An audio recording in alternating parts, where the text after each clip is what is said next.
मैं हूँ उनका गुलाम कह देना, मैं हूँ उनका गुलाम कह देना, मेरे दिल का पैगाम कह देना, मेरे दिल का पैगाम कह देना। जब कभी हाज़िरी हो रोज़े पे, जब कभी बड़े अदब एहतराम के साथ हजरत मौलाना मुफ्ती ज़ीशान अहमद साहब नादिम आला मदरसा जामिया अजीजिया सहरिया निज़ामाबाद आजमगढ़ को दावत देता हूँ कि हजरत वाला तशरीफ लाएं और अपनी कीमती बातों से हम सामईन को मुस्तफीद फरमाएं और आप हजरात जमकर हजरत वाला की बातों को बगौर समात फरमाएं। इंशाअल्लाह बहुत नफा होगा।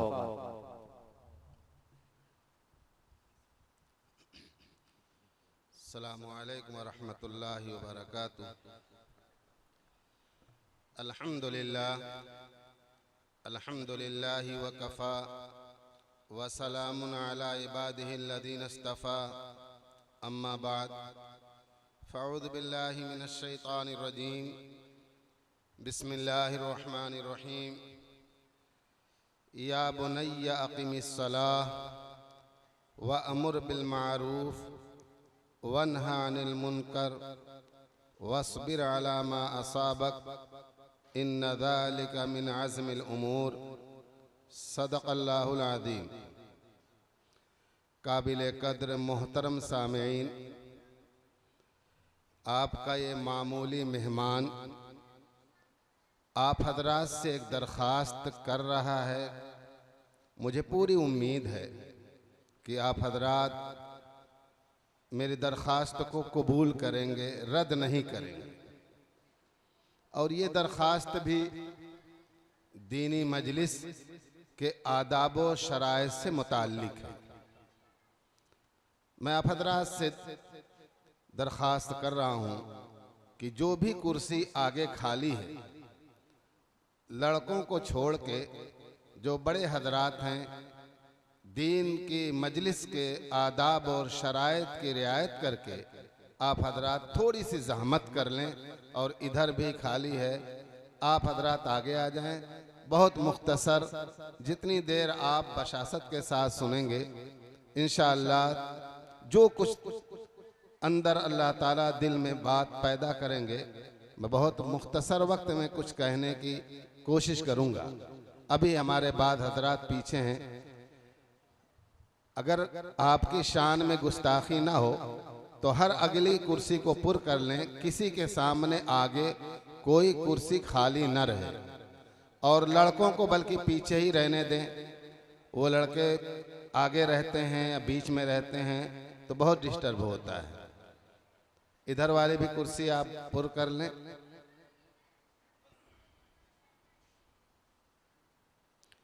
अल्लाह आप हजरात को जज़ाए खैर दे कि आपने एक मामूली मेहमान की दरख्वास्त को कबूल किया।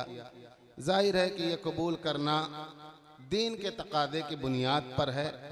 न मैं आपका हाकिम हूँ, न मैं बड़ा हूँ, न आप छोटे हैं।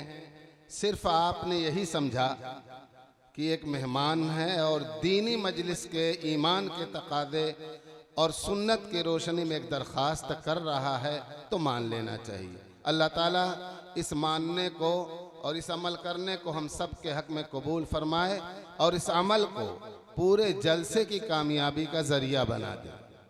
मोहतरम सामीन, बहुत मुख्तसर कुछ कहने की कोशिश करूँगा। मुझे जो उन्वान दिया गया वो तालीम व तरबियत, औलाद की तालीम व तरबियत का उन्वान दिया गया।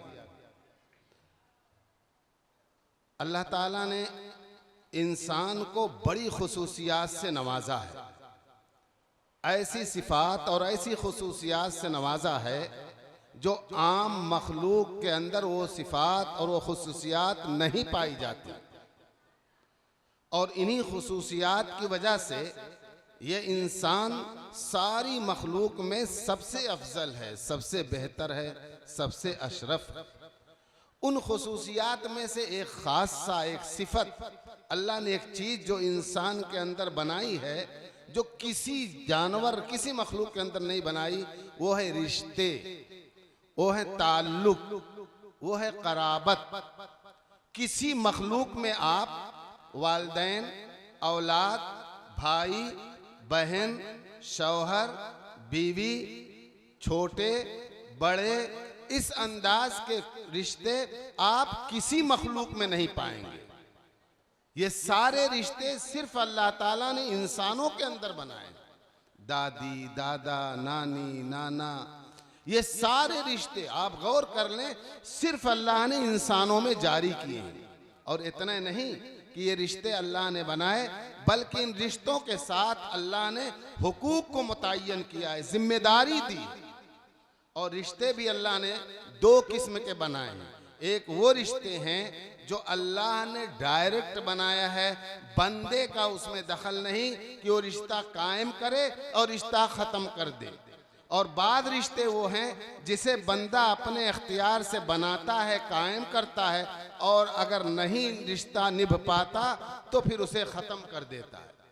जैसे वालिदैन और औलाद के रिश्ते, भाई और बहन और बहन के रिश्ते, दादी और नानी और दादा और नाना का रिश्ता, ये ऐसे रिश्ते हैं कि पूरी जिंदगी कभी ख़त्म नहीं होती। अगर वालिदैन नाराज होकर औलाद से ये कहना दिन भर रट लगा दें, तस्बीह लेके कहें कि ये मेरी औलाद नहीं, ये मेरी औलाद नहीं, फिर भी वो हर हाल में उसकी औलाद है, न शरीयत मानेगी न दुनिया मानेगी। बदबख्त औलाद अगर अपने माँ बाप के बारे में ये कह दे कि मेरा रिश्ता ख़त्म, आज से मेरा बाप नहीं, आज से मेरी माँ नहीं, तो अल्लाह की कसम इसका कोई एतबार नहीं होगा। वो बाप बाप है, वो माँ माँ है, वो औलाद औलाद है, रिश्ता ख़त्म हो ही नहीं सकता। और बाद रिश्ते ऐसे हैं कि आदमी अपने इख्तियार से बनाता है। किसी मर्द ने किसी औरत से शादी कर ली, अब जाके एक शौहर हो गया और एक बीवी हो गई। अब जाके इसके ससुराल वाले उसके रिश्तेदार, उसके ससुराल वाले इसके रिश्तेदार।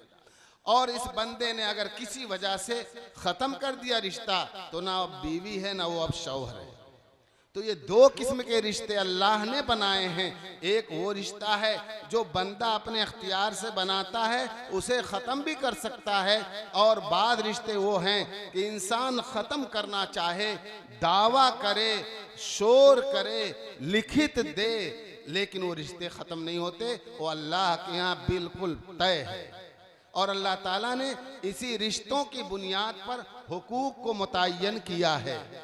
उन हुकूक का अदा करना ये भी अल्लाह का हुक्म है। वालिदैन के लिए अल्लाह ने औलाद के कुछ हुकूक मुतय्यन किए हैं, औलाद के लिए अल्लाह ने वालिदैन के हुकूक मुतय्यन किए हैं, भाई भाई के हुकूक हैं, ज़ौजैन में से शौहर और बीवी का एक दूसरे पर हक है। ये रब्बुल आलमीन ने हुकूक को मुतय्यन किया है। और इन हुकूक को अदा करने का ऐसा ताकीदी हुक्म दिया है, जैसे अकीमुस्सलात है, नमाज पढ़ने का हुक्म, जैसे आतु ज़कात है, ज़कात का देने का हुक्म, जैसे वातिमुल हज है, हज करने का हुक्म, जैसे ये सारी इबादतों का हुक्म है। इसी तरीके से अल्लाह ताला ने हुकूक मुतय्यन करके हक अदा करने का हुक्म दिया है। अगर हम एक दूसरे के हुकूक को अदा नहीं करेंगे, याद रखें अल्लाह की अदालत में जिसकी हम हक तलफी करेंगे वो हमारा दामन पकड़ लेगा। हम आज़ाद नहीं हैं, बिल्कुल आज़ाद नहीं हैं।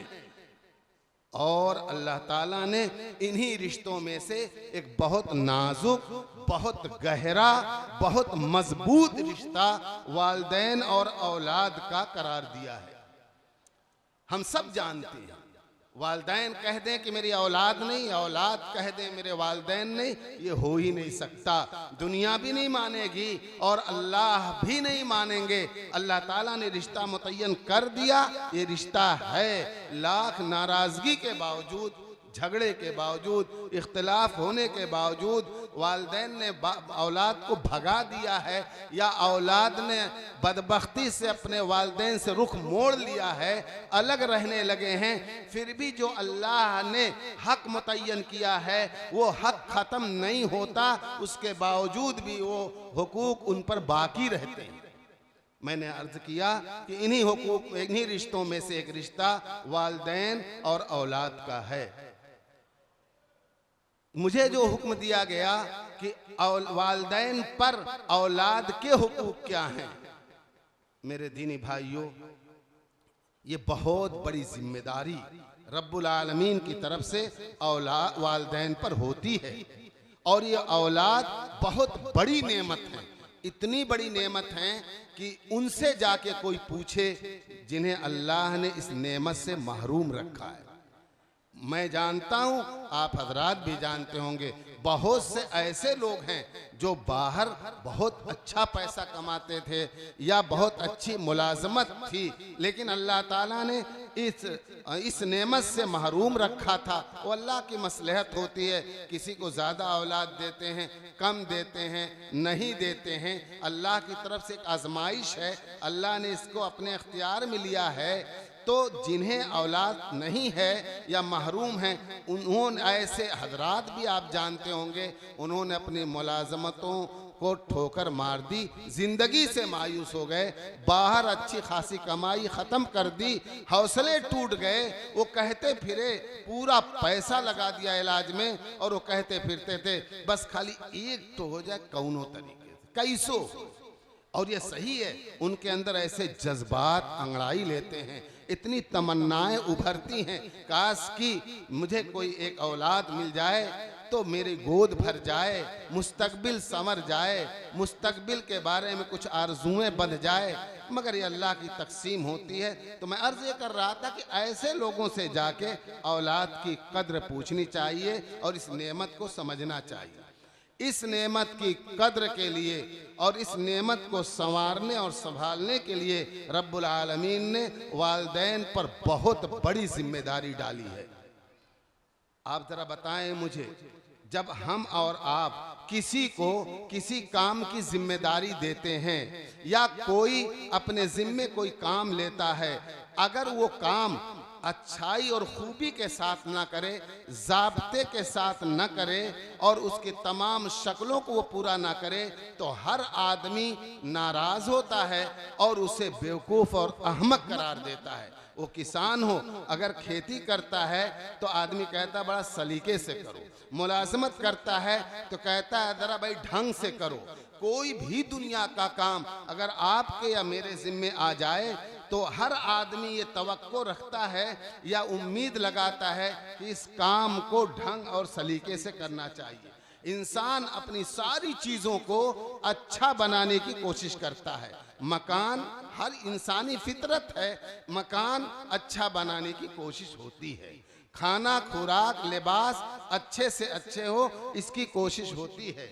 यहाँ तक कि अगर हम गाड़ी के शौकीन हैं, अगर हम और चीज़ों के शौकीन हैं, तो हर चीज़ में हमारे जहनों में खूबी और अच्छाई रहती है। अगर मैं एक सवाल करूं तो देखें, आप मुझे जवाब न दें, मगर अपने दिल में इस जवाब को टटोलें कि क्या हमारे अंदर ये तमन्ना नहीं होती या हम अपनी ये जिम्मेदारी नहीं महसूस करते कि औलाद भी हमारी अच्छी हो।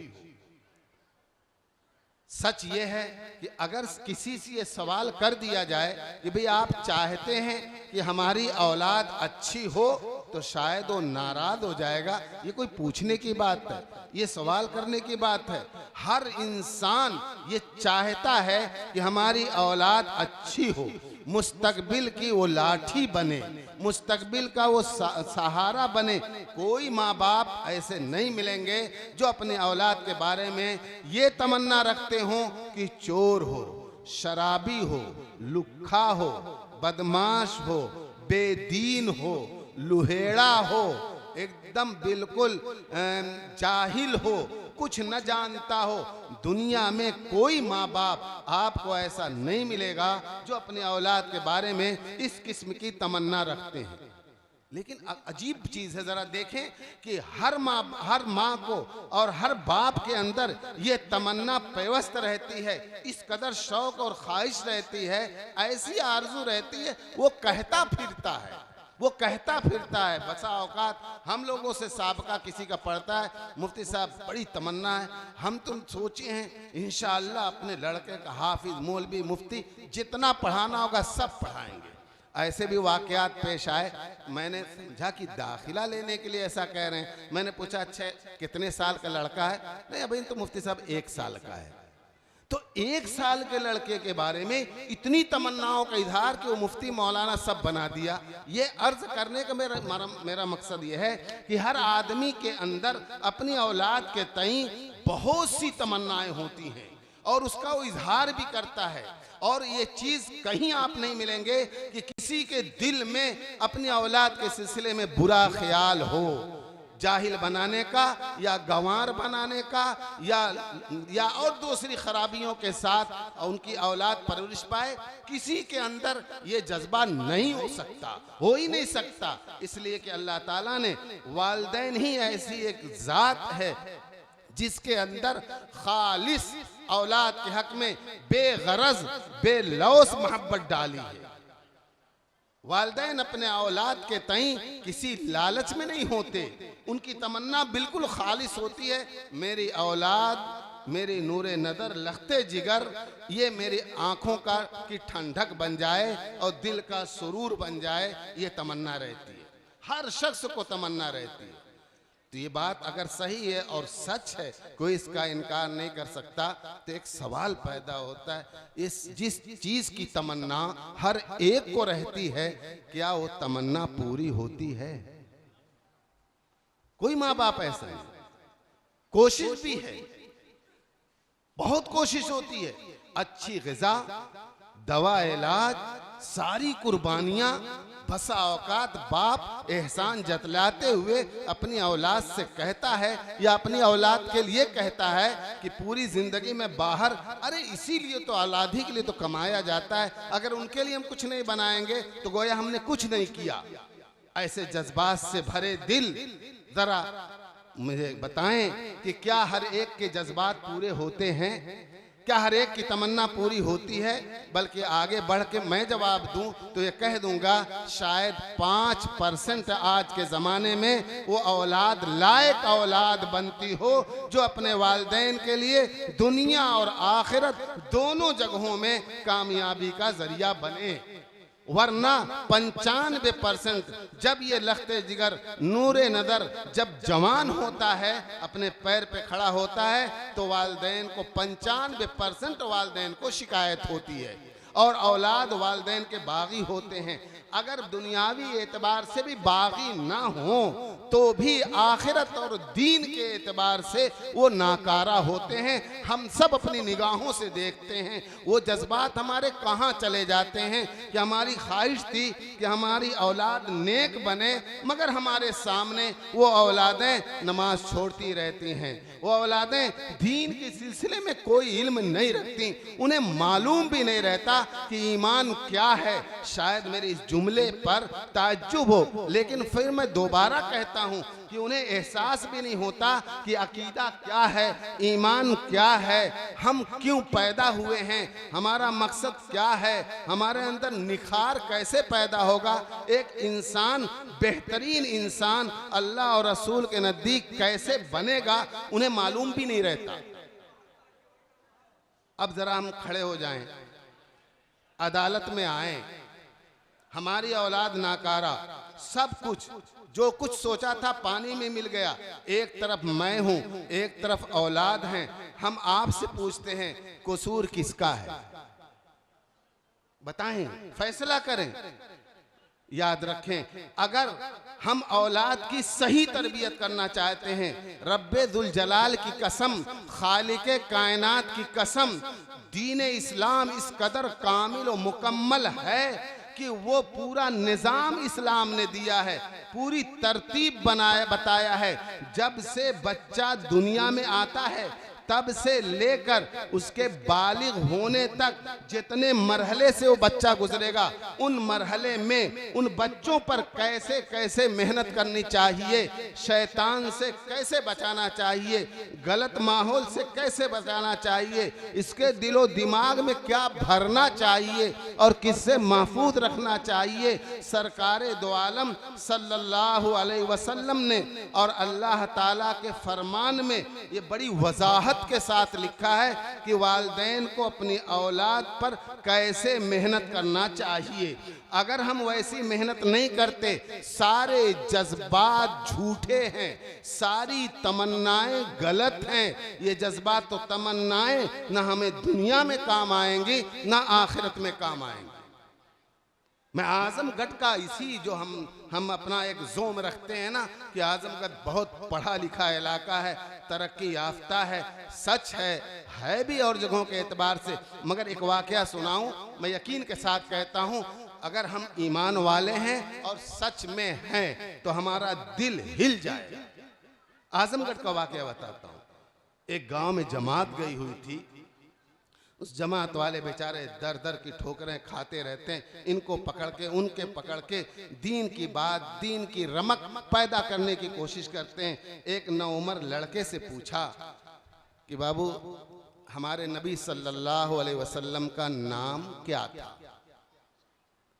ये बात कहते हुए मुझे शर्म भी आती है, डर भी लगता है और झिझक भी मालूम होती है, मगर इबरत के लिए कि हम कितना सोए हुए हैं और कितना गफलत में हैं। इसके लिए मैं अर्ज करता हूं कि जब पूछा, बाबू जरा बताओ हमारे नबी सल्लल्लाहु अलैहि वसल्लम का क्या नाम है, अल्लाह हिफाजत फरे और हम सबको माफ़ करे, उसकी ज़बान से निकलता है गांधी जी। है कोई इलाज? निगाहें उठेंगी शर्म की वजह से, किसी का दिल बर्दाश्त कर लेगा, वो औलाद किसी की औलाद ही न रही होगी। क्या उसके वालिदैन के दिल में अच्छे जज्बात नहीं रहे होंगे? यकीनन रहे होंगे, लेकिन सिर्फ एक जज्बात काम नहीं आते। हमें जिस राह पर चलना है, अल्लाह के वास्ते, अल्लाह के बताए हुए रास्ते पर अगर हम बच्चों की तरबियत करेंगे तो असल में हमारे दिनों में एक और गलत फहमी है, बहुत ज़्यादा गलत फहमी शैतान ने डाल रखा है कि अगर हम तालीम और तरबियत में अल्लाह के बताए हुए तरीके पर चलेंगे तो दुनिया में तरक्की नहीं होगी। खुदा के वास्ते अभी हम ये ख्याल जहन से निकाल दें, इस्लाम किसी भी इल्म को हासिल करने से मना नहीं करता, नहीं करता, नहीं करता। आप इस शक्लो सूरत का अपने औलाद को मत बनाइए, आप गुनाहगार नहीं होंगे, नहीं होंगे, लेकिन आप एक ईमान वाला और एक मुसलमान जो बनाना ज़रूरी है, उतना तो खुदा के वास्ते करना चाहिए। अल्लाह ताला ने तरबियत पैदा होते ही अल्लाह ने जो तरबियत का तरीका बताया कि जब बच्चा बेशऊर हो, अभी ना वो कुछ सुन सकता हो, ना समझ सकता हो, ना बोल सकता हो, उसकी निगाहें अभी दुनिया में अभी अभी खुल रही हैं, उसके कान में अभी अभी आवाज़ पड़ रही है, अभी वो दुनिया में आके अपना हाथ पैर हिला रहा है, अभी वो दुनिया के माहौल को उसका बदन महसूस कर रहा है। पैदा होते ही अल्लाह के रसूल ने बताया, अब आ गया बच्चा, कान खुला है, आँख खुली है, बदन हरकत कर रही है, कुछ न कुछ वो महसूस करेगा, उस पर माहौल के असरात पड़ेंगे, इसलिए फौरन बच्चे के कान में अजान और इकामत के अल्फाज कहे जाएं, ताकि पहली मर्तबा जो बच्चा आवाज़ सुने तो अल्लाह और अल्लाह के रसूल के नाम की आवाज़ सुने। वो कुछ नहीं समझता, मगर जिस तरीके से दवा का असर बीमारी पर होता है, उसी तरीके से हल कलमे का असर बातिन पर पड़ता है, वो बातिन पर पड़ के रहेगा। ये तरबियत है, यही तरबियत है। आगे जब बच्चा चलने लगता है तो अल्लाह के रसूल सल्लल्लाहु अलैहि वसल्लम ने फरमाया, जब बोलने लगे तो पहले ला इलाहा इल्लल्लाह और अल्लाह का नाम बुलवाइए। हम और आप अफसोस से कह सकते हैं, सच ये है कि जब बच्चा बोलना शुरू करता है तो क्या हम बच्चे को सिखाते हैं, हम सब जानते हैं। और आज के वक्त में तो बोलना सिखाने की ज़रूरत नहीं है, लेकिन वो भी सिखाना है। हम किस उम्र में और किस पोजीशन में बच्चे को के हाथ में मोबाइल देते हैं और क्या क्या उसे दिखाते हैं, वही तो देखकर बोलेगा। ये भी बुलाना है हम तो आप देखते हैं कि वो क्या बोलता है। लेकिन अल्लाह के रसूल ने फरमाया अल्लाह का नाम बुलवाना चाहिए। आगे जब बच्चा बड़ा होता है, जब 7 साल का पहुंचता है, आप थोड़ा सा तवज्जो से सुने, जब 7 साल का पहुंचता है, अल्लाह के रसूल ने कहा अब नमाज का हुक्म देना, ताकीद करना, सिखाना। जब ना माने और 10 साल की उम्र में पहुंच जाए तो थोड़ा सख्ती करना, मारने की ज़रूरत पड़े तो मार देना। आप ज़रा गौर करें, मैं बहुत दूसरी तरफ ज़हन ले जाना चाहता हूँ। आप गौर करें, 7 साल का बच्चा, 10 साल का बच्चा शरीयत का मुकल्लफ नहीं है, उसका गुनाह लिखा नहीं जाता, वो नमाज नहीं पढ़ेगा। 7 साल की उम्र में वो नमाज नहीं पढ़ेगा। 10 साल की उम्र में हुक्म है कि नमाज का हुक्म दो, ना पढ़े तो तंबीहन मारो। लेकिन अगर इसके बावजूद भी वो नहीं पढ़ता तो वो गुनाहगार नहीं होगा, उसके नामे आमाल में फरिश्ते गुनाह नहीं लिखेंगे, लेकिन उसके ना पढ़ने, ना कहने, ना सख्ती करने का गुनाह हमारे नामे आमाल में लिखा जाएगा। अजीब चीज है, हम कुछ समझ ही नहीं पाते। अल्लाह ने उस बच्चे को हुक्म नहीं दिया कि ये 10 साल के बच्चे तू नमाज पढ़, ये 7 साल के बच्चे तू नमाज पढ़, ये अल्लाह ने नहीं कहा। नहीं पढ़ेगा कोई गुनाह उसको नहीं मिलेगा। अल्लाह ने आपको और हमको हुक्म दिया है अपने बच्चे को नमाज सिखाएं, नमाज पढ़ाएं, ना मानने पर तंबीह करें। कै साल पर? 7 और 10 साल की उम्र पर। कोई 10 साल का बच्चा हो, आप अपने जहन में उसका कद्दो कामत, उसकी लंबान लाइए जहन में। कोई मुझे इस मजमे में उठ के कह दे, बता दे कि मुफ्ती साहब मेरा बच्चा 7 साल का है, 10 साल का है और बागी है, मेरी बात मानता ही नहीं।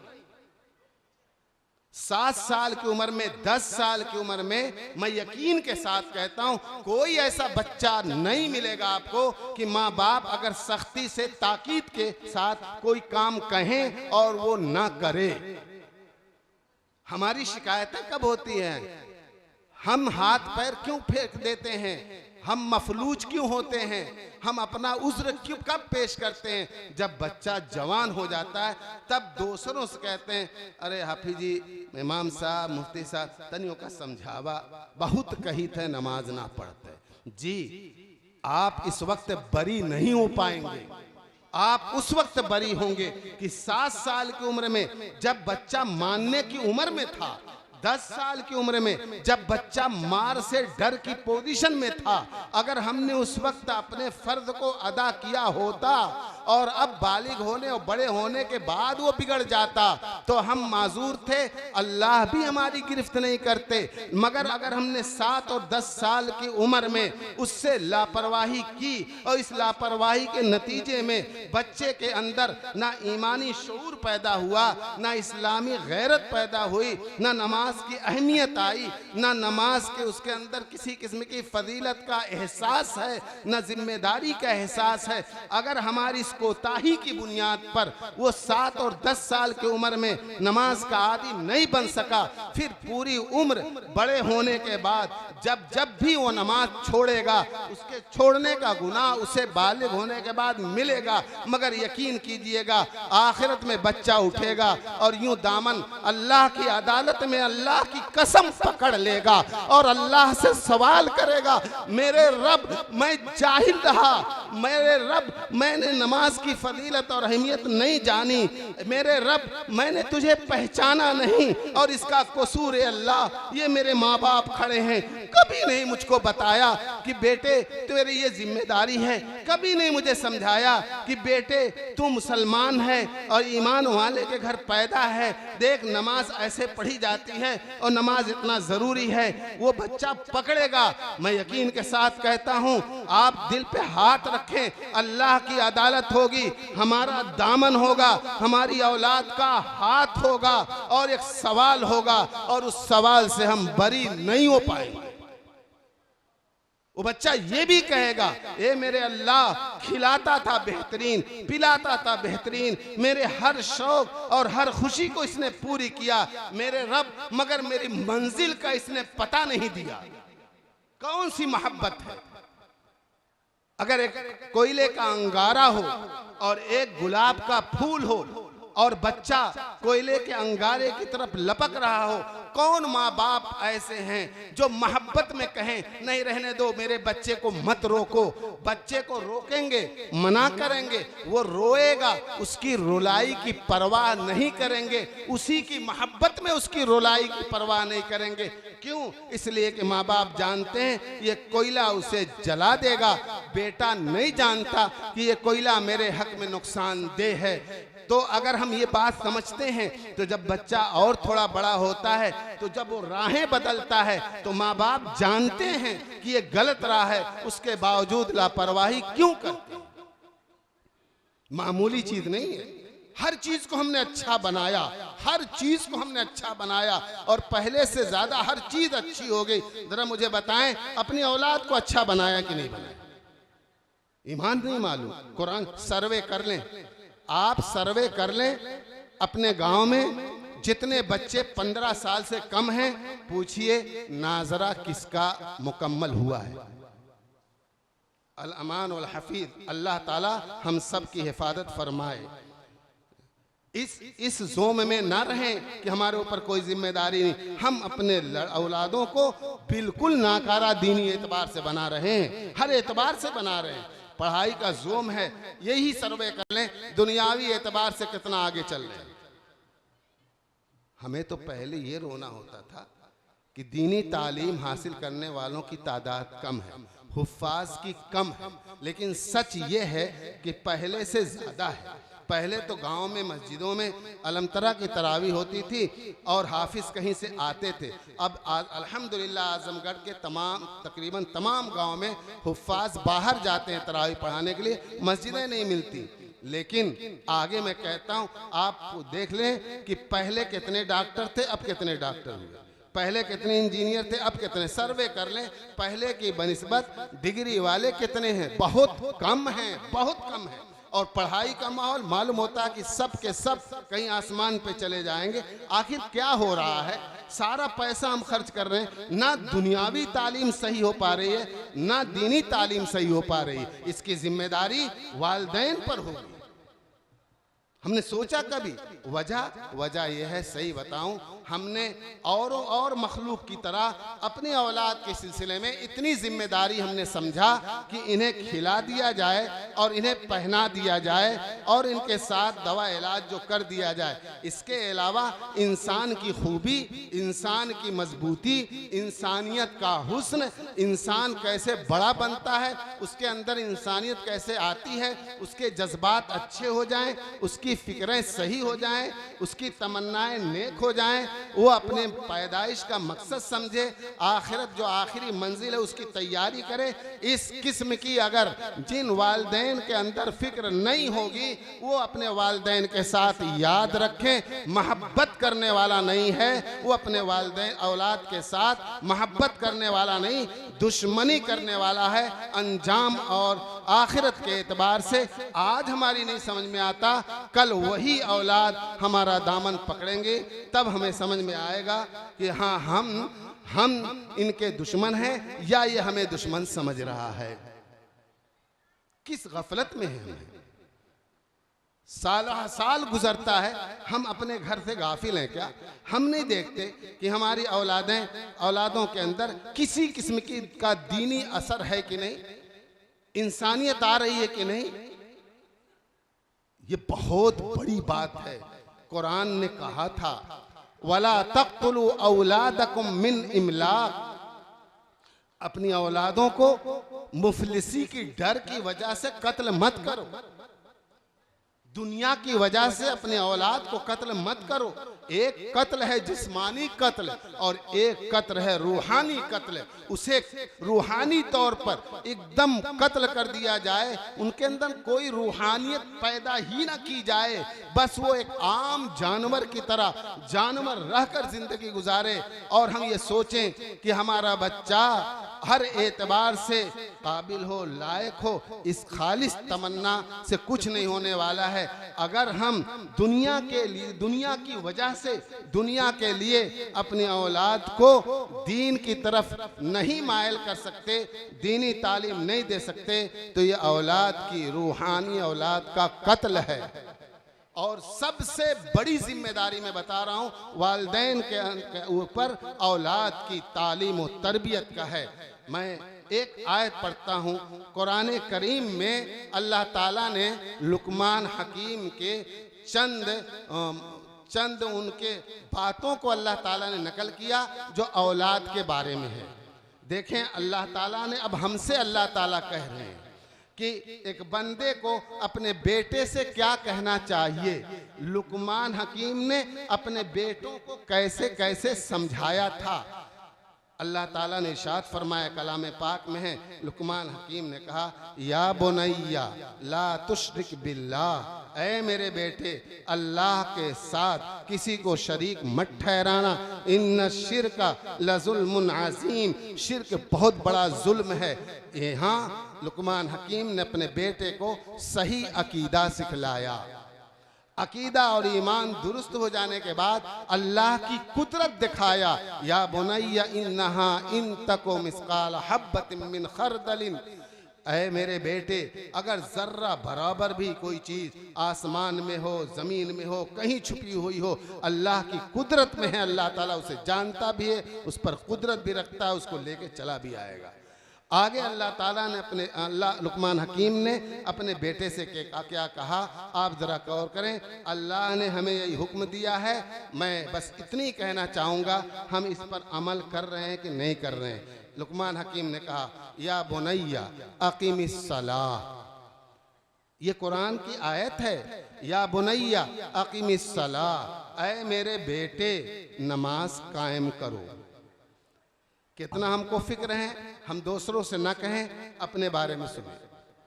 या बुनैया अकीमिस सलाह, ऐ मेरे बेटे नमाज कायम करो।